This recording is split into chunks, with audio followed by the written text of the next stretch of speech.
Funny. Strap on your favorite cosplay, all my fellow future outlaws, as this is Card Games vs. Humanity, and I am that NAKAK-double-G. Back with your weekly recap of that silly little game with about 3.8 million different rulings to follow, Duel Monsters. So if you enjoy your stay, don't forget to hit that like, hit that sub, share with a buddy or two, and leave a comment telling me what Yu-Gi-Oh monster you want to cosplay as. And no, you don't get to choose Dark Magician Girl. But enough about your deviant fantasies, let's head back to a recap of our heroes, shall we? A recap that does a stunning job of mentioning nothing about Joey's victory over Rex and, you know, anything about Mai eating with the gang and helping them out. Instead, giving all that screen time to the white-haired goddess known as Bakura, who has suddenly sent all of our heroes to the Shadow Realm. This evil entity claims that Bakura is no longer here, even though I'm pretty sure in Season 5 they straight up admit that both are named Bakura conveniently. Yugi doesn't care about any of that, though. He's already drawing 5 cards and summoning a surprisingly jacked Tristan in defense mode. This sloppy move cost him big time, though, as Bakura counters with the white magical hat, destroying Tristan and sending him to the graveyard without any hesitation. It can't be.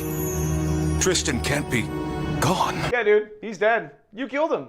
You wanted to duel so badly that you didn't even think to lay down a back row with a monster with 750 defense. Apparently being sent to the graveyard, oh sorry, I mean the discard pile, takes time to register in the Shadow Realm. As Tristan is still armed with a rocket launcher and other heavy weaponry, freaks out seeing his name on the tombstone. Honestly, this could have been the actual end of him and the show really wouldn't have turned out much different. Yugi summons the Brooklyn Swordsman, a fusion monster in attack mode. The swordsman turns around and makes a similar noise to most women I talk to at the local pub. Hey, Yugi. Yeah! Just like a good giant, Yugi tries his best to explain to Joey everything that's going on in this situation. And just like a good Joey responds with frantic one-word answers just like a woman over text that you're not quite sure is into you or not. Joey successfully kills the white magical hat, gaining his first taste for human flesh before Bakura reveals his ultimate strategy for the rest of the duel, setting monsters in defense position.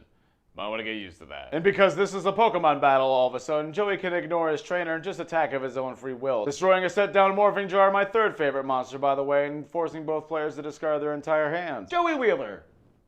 He's a Sigma male.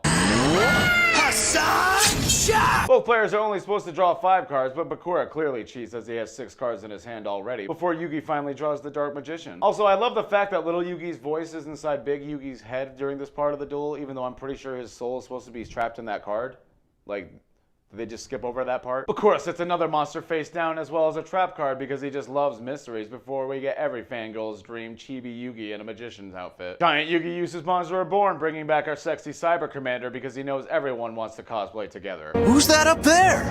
I don't know. Don't you? Don't you know me, Yugi? Don't you? I mean, I've told you nothing about myself.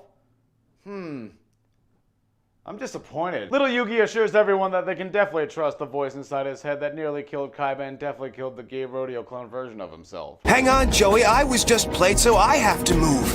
Since when? Is that a rule?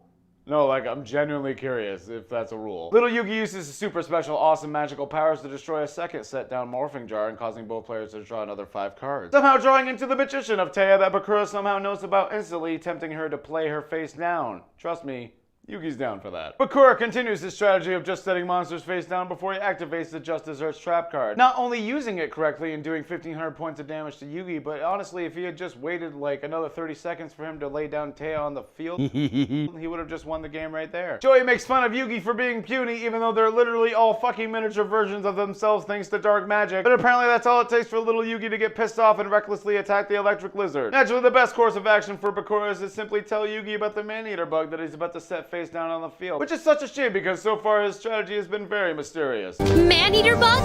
Glad I'm a girl. Oh, you sweet summer child. You think he stops at humans? We then spend about 2 full minutes of our gang deciding which one of them has to sacrifice themselves to deal with the man-eater bug. Finally deciding to use the Horn of Heaven card to destroy the monster, which requires a tribute anyways, accomplishing absolutely nothing in the process. If this entire sequence was just an effort for them to not have the man-eater bug eat someone whole on screen, you probably could have just used a different monster. Joey is seen in the graveyard being chased by the Reaper of the Cards immediately because apparently Tristan wasn't important enough. What would even happen if he gets you? Do you get banished? Because even that's really not that hard to come back from nowadays. Apparently Taya crying activates the effect of a flip monster, even though she was pretty much just flipped face up anyways from the start, allowing Big Yugi to use Monster Reborn to bring back their friend Joey and somehow transferring the Dark Magician's attack points to her. And just before the swipe of the Aether Scythe strikes, Joey is revived from the discard pile.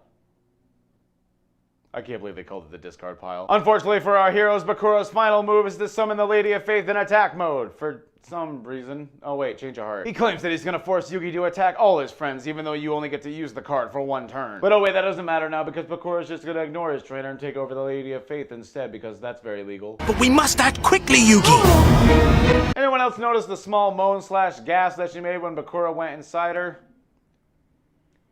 I'm just gonna let that one slide. The good Bakura tells Yugi to attack and destroy him because he'd rather be destroyed than enslaved by an evil force. But giant Yugi has a better idea. Let's just use the Millennium Puzzle to switch the souls back into the original bodies, something that I definitely could have fucking tried at the beginning of this. Forcing the creature definitely not named Zork into the Lady of Faith's body, leaving it wide open for a frontal assault by little Yugi's dark magic attack and ending the duel. Huh. You know, Bakura could have just used Change of Heart and not summoned a monster, and he would have won. Man, he sucks. Joey and Tristan this say the same thing every man has said to his penis at least once in his life while lying in bed. Hands off! You grabbed me! The episode ends with the distant screams of a slutty, untalented duelist. Well, that's it for this week's episode. I want to thank you all for watching. If you enjoyed your stay, don't forget that like and that comment. Hit that sub and share with a buddy who wants to, cosplay Silent Magician as much as I do. Tune in next week where you get to see the single best and most fair duel in all the series. Like, can I even deny it? And of course, a shout out to all my patrons. If you'd like a private cosplay of me as your favorite Yu-Gi-Oh monster, you can expect to see a $2,000 tier here pretty soon. This has been the man from Mythful Oligarch, ladies and gentlemen. Be the character you know you're worth. So if you enjoy your stay, don't forget that sub, that comment. God damn it. Apparently being sent to the graveyard. Holy fuck, what is my memory? Joey successfully kills the white magical hat. Jesus Christ. And because this is a Pokemon battle now, Joey's able to attack of his own free will. Free will? Bakura